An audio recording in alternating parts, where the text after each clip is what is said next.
ఆత్మానుభూతి పొందడానికి ఏమీ చెయ్యక్కర్లేదండి. ఆత్మానుభూతి అనేటువంటిది సహజ సిద్ధం. అది రమణులు చెప్పారు. ఏ మనిషికి ఆ మనిషి విచారించుకుంటా తెలుస్తుంది. అయితే ఆత్మస్థితిని పొందడానికి చేయడానికి సంబంధించినటువంటి అనేక గ్రంథాలు, అనేక సూత్రాలు, అనేక బోధాలు, అనేక మంత్రాలు, అనేక సాధనలు అవి ఉన్నాయి.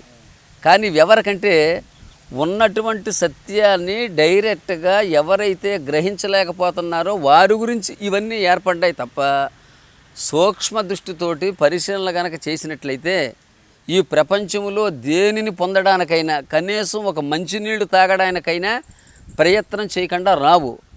నీళ్ల దగ్గరికి మనమైనా వెళ్ళాలి, మన దగ్గరికి నీళ్ళైనా రావాలి. మరి అటువంటిప్పుడు సాధన లేకుండా ఏది సిద్ధింతుంది? ఈ జగత్తునందు సిద్ధింపజేసుకోవాలంటే దేనికైనా ప్రయత్నం చేతన మాత్రమే సాధ్యపడుతుంది. అప్రయత్నంగా ఏదీ సిద్ధించదు. ఆత్మ ఒక్కటే సిద్ధించేది. అది సహజ సిద్ధం. ఆత్మను పొందడానికి ఎవ్వరూ ఎప్పుడూ ఏమీ చెయ్యక్కర్లేదు.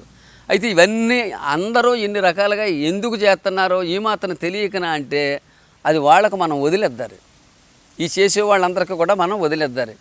ఆత్మను పొందడానికి ఏమీ చెయ్యనక్కర్లేదు. సహజంగా ఉన్నటువంటి దాన్ని ఎప్పుడైనా, ఎవరైనా, ఎక్కడైనా పొందొచ్చు. ఇది నా అనుభవం.